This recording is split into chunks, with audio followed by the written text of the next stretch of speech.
Attachments.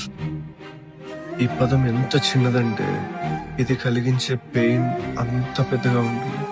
మనది కాదు, మన వాళ్ళు కాదు, ఎప్పటికీ మనతో ఉండరు. ఏదో ఒక రోజు మనల్ని వదిలి వెళ్ళిపోతారని తెలిసినా సరే, ఇంకా మనం వాళ్ళ మీద అటాచ్‌మెంట్స్ పెట్టుకొని ఎమోషనల్‌గా కనెక్ట్ అవుతున్నాం.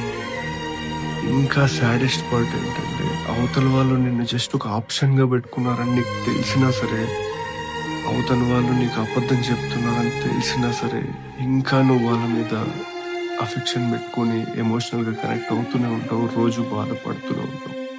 ఎమోషనల్‌గా కనెక్ట్ అవ్వడం చాలా ఈజీ. కానీ దాని నుండి బయటికి రావడమే చాలా చాలా చాలా కష్టం.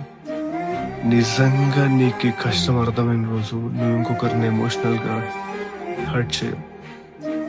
చేత్తో కొట్టే దెబ్బ కంటే మనసుతో కొట్టే దెబ్బ చాలా గట్టిగా తగులుతుంది. అంత ఈజీగా మానదు.